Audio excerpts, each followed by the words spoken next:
Welcome to Understanding Perspectives with Paul Mussel. Today I'm going to be talking about 5 perspectives of divine foreknowledge. I'm going to try my best to give you an objective rundown of the spectrum of ideas, what various people have thought throughout history about the subject of divine foreknowledge. What is it exactly, and does God have it, and if so, in what way? There are 3 ideas that are related to this that I want to incorporate into this discussion. Omniscience, whether or not future possibilities are real, and human freedom, do we have the power of alternate choice?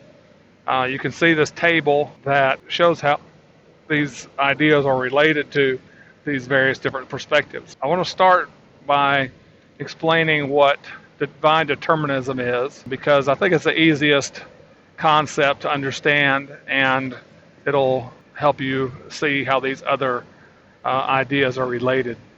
Okay, so people who believe in divine determinism, they think that God has determined all things. So back before creation, in the eternal past, God, according to their way of thinking, made a decree that included everything that would ever happen, everything that would ever come into existence, and everything that would happen to it.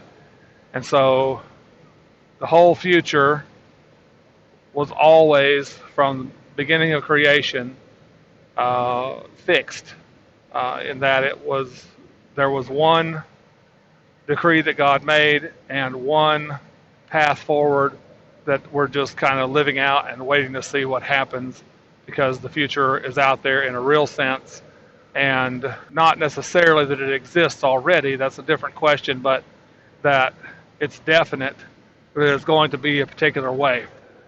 And so the way that it got that way from this divine determinism perspective is that God wanted it to be that way, and because he's all powerful, he decided it was going to be like that. And so this relates to divine foreknowledge, in that God's foreknowledge is exhaustively definite.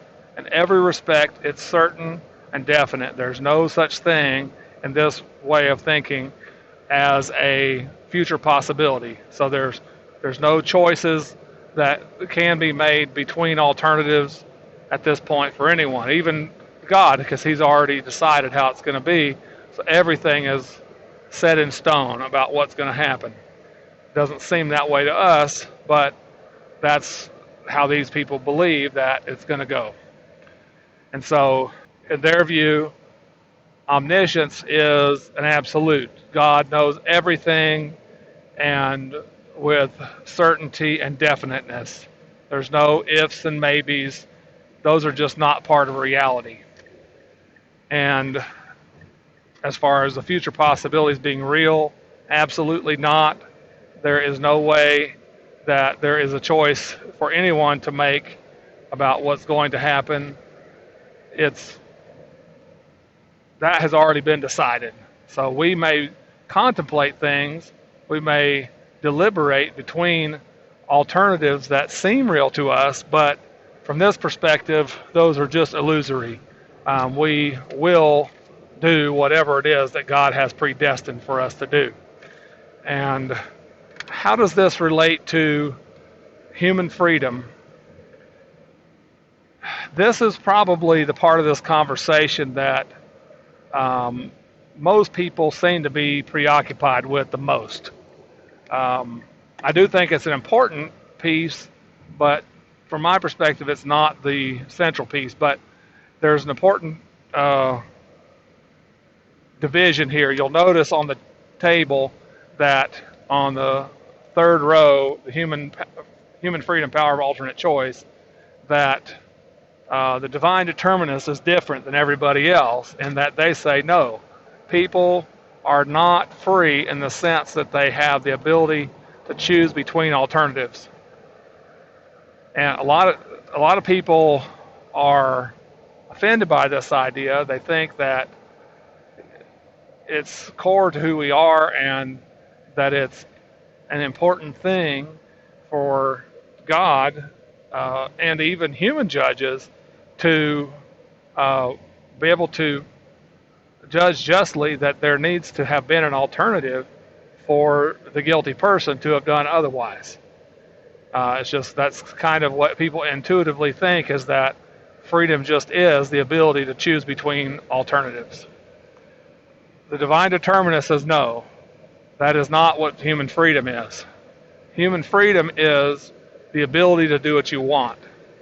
So from their perspective, God does not force people to do things against their will. It's not like they don't want to sin and God just drags them by the ear and makes them do it. God does not work that way from their perspective. What actually happens is that his decree includes all things, and we will freely choose to do exactly what God decreed that we would do, by virtue of the fact that we want to do exactly what he decreed that we would do. And so we are not having our will compromised. It's free to do exactly what it wants. That's how they think about this. And yet, it is this sort of freedom, they say, is compatible with responsibility, moral responsibility. So even though people had no alternative but to do whatever sins that they did, and they don't get to really decide whether they're going to be saved or not, that's up to God. That part's already written. Every part's already written from their perspective. So they say that even still, God is just. It's his universe. He has creator's rights, some people might say, and so he can do with creation whatever he wants. And so he does want to control everything, and he wants to hold people responsible for the choices that they make, even though they had no alternative, because they freely did whatever they did, whether it's good or bad. Okay, so everybody else says no. Everybody says yes, that people have the power of alternate choice, that they have freedom in the libertarian sense, not in the compatibilist sense. So the divine determinist says it's compatible for people to be morally accountable, morally guilty for whatever they have done wrong, and not free to do anything different. And everybody else says no, in order to be morally accountable for what you've done, you had to have the power to do otherwise. And so this is what they call libertarian freedom, which is the ability to choose between alternatives. So the process theologian and the open theist, they both say yes, absolutely, people can and do have the power to choose between real alternatives. And they are real alternatives, because if on the second row here you'll see they affirm that future possibilities are real. So from their perspective, the future is unwritten in many respects, and it is in a sense waiting for us, for the free agents who have this libertarian freedom, to resolve these possibilities into actualities. And so until that happens, then, or until something about who we are, if our character is solidified enough in a particular direction so that it's knowable that people will act in a particular way, then at that time, maybe days, weeks, hours, months, or even years prior to an event, it could become certain that something would happen in a particular way, but much of the future is unsettled in their view. And so this power of alternate choice is actually real. For these two other groups that are kind of in the middle, simple and middle foreknowledge, they both want to say that future possibilities are not real. it's absolutely the case in both of these perspectives that the future is settled in every respect. And the reason that they think that it's settled is not that God has decreed that it will be settled, but for a little bit more complicated reasons that are different between these, they think that part of what it means for God to be omniscient is that he knows all things. And that all things that he knows is that all the things that God knows, he knows as definite from their perspective. They don't think that he knows things as possibilities. And so because they think that to say that God knows it's possible for this to happen, but it's also possible for that to happen, would be equivalent to saying, well, this is just something that God doesn't know. And so because they assume that part of what it means to be omniscient is that God knows everything as definite rather than possible, then they assume that the future is therefore fixed. And so, because it must be fixed if God knows it is fixed, even if it doesn't seem like that to us, then, and even if we talk like there's possibilities, we might do this, we might do that, and we're contemplating between alternatives, researching different products to see which one we're going to buy. You know, from their perspective, it's already definite that what we are going to do, that's a fact that's out there that God knows. We don't know the fact, but God knows the fact. And so it only seems to us like we have the power to choose between alternatives. And they would, depending on which one you say here, they, depending on the simple or middle foreknowledge, they'll give a slightly different account of how that they could say that people have the power of alternate choice. But they do say that. But they don't actually affirm that it's possible for somebody to make a different choice than God knew they were going to make. Okay, so there's an inconsistency there in these kind of middle two about what they say and what they really mean by it. And this is something that they get criticized for a lot from people at both ends of the spectrum. So like on the divine determinists, they say, okay, look, God is more glorious because he's the one that has established the fact of the future, and it makes sense that he could do that because he's God. But for him to just look down the corridors of time and see what's going to happen, and that his knowledge of who's going to be saved or, you know, what's going to happen is based on somebody outside of himself, then they would just see that as deficiency in God.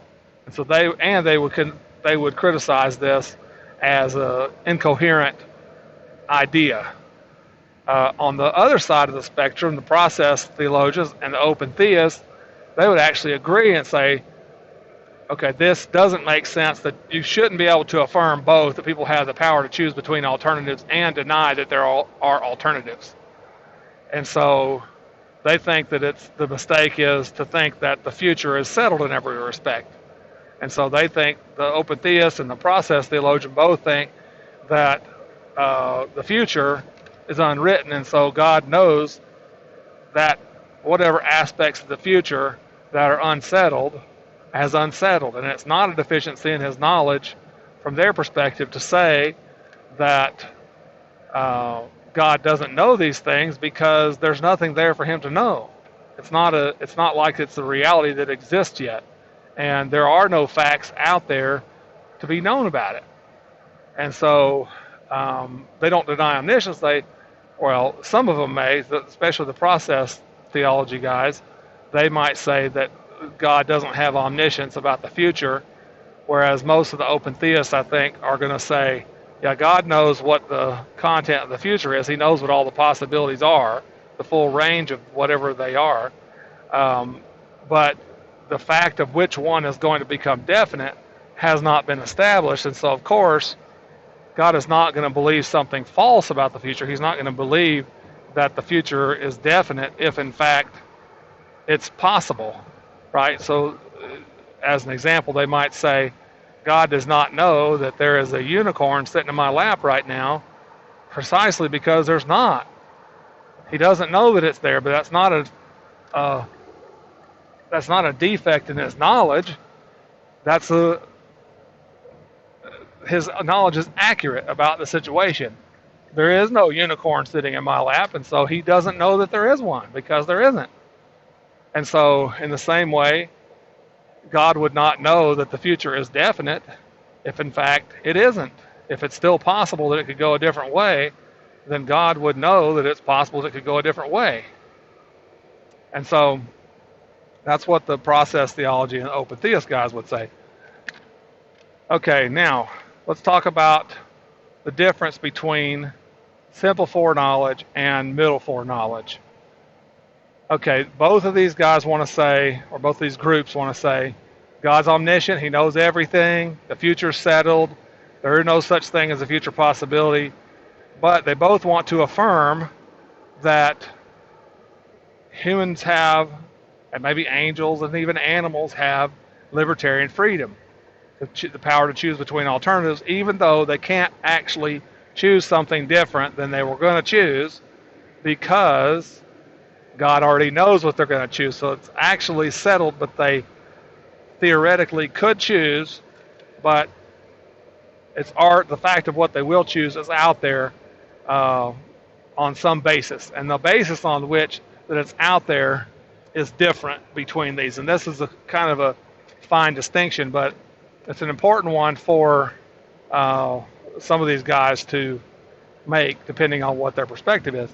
So the simple foreknowledge, guys, there's a book, Divine Foreknowledge, 4 Views, and it doesn't have anybody that's representing the process theology, but they basically take these other 4 views, and David Hunt, he offers a bunch of different possible explanations for how you might give an account for simple foreknowledge, and to me it seemed like he proposed that you could say this, but almost every single one of them, it was like that probably wouldn't work. And so it's probably not that. But what I understand, that's kind of how I read him. But he seemed to like this divine timelessness idea that God's outside of time.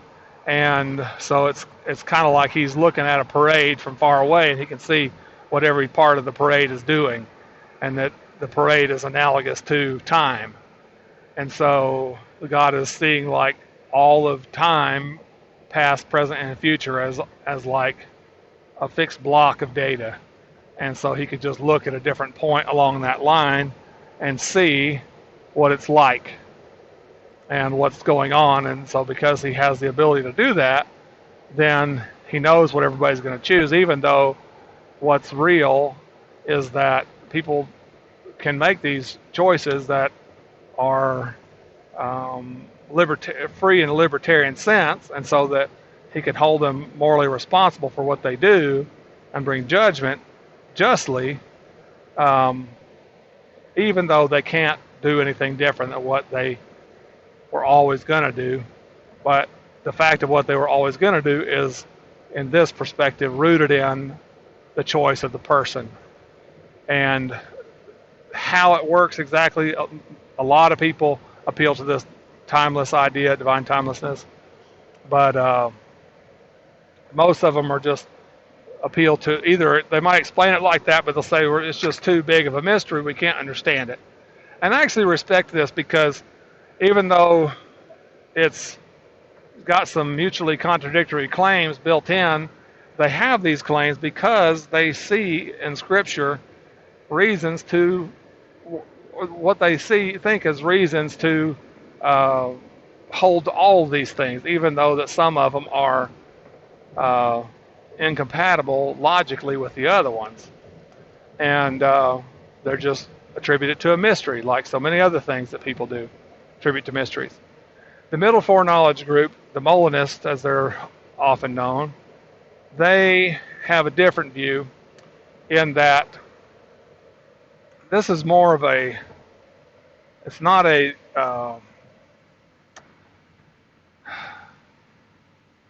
it's a logical not a temporal difference that they make, because they both want to say that God knew from the eternal past that the fact of all things that were going to be in the future. But the middle foreknowledge, they have this idea of counterfactuals. Counterfactuals are what would have been true in a different situation. It's not true right now, but had things been different, then it would have been true. And so there's the realm of counterfactuals that, from their perspective, is way bigger than the realm of what's actually true and what's actually real. Because they have this idea that there was a set of possible worlds that God could have created, and that he chose the one that he decided was best and created that one. And in all these possible worlds, there were apparently lots of them that God could have created with people who had libertarian freedom, and maybe ones that had compatibilist freedom too, but that's not the kind that they say God created, because they believe in libertarian freedom. And so they think that God chose from among these possible worlds and actualized one, and then that's what we're living in, and that this is apparently the best of all possible worlds, or best of all possible paths to the best of all possible worlds. Maybe that's a better way to put it. The open theists, some people think kind of along those lines, in that they think that God created the world that had the best opportunity to, or the best possibility to become the best possible world, but that the definiteness is not built into it, that the freedom that people have is real, and that the possibilities that in the future are real, and that there were possibilities in what used to be the future, but it was now the past, and that have been now resolved. And so some people would call an open theist a neo-Molinist. But in any case, both of those views, are kind of stuck with this. If the open theist takes this neo-Molinist slant, they're both stuck with this fact of, or this enormous set of facts of what might have happened if God had created a different kind of world, and that this set of data is somehow eternally independent of God, and so that's a criticism that opponents to Molinism would offer. Okay, in the process theology, it's a lot like open theism. They believe that the future's full of possibilities, and that people have libertarian freedom, and they're a little bit, I think at least, and I know the least about process theology of all these things I've been talking about, but I think that they're the group that's most likely to deny that God is omniscient. And there's this idea that they have about how that there's a reality in the relationship between reality and God's perception of reality, and that the perception of it actually alters what is actually real, and that one affects the other, and that there's this kind of interplay, and it's like all of reality in their perspective is a process, and is not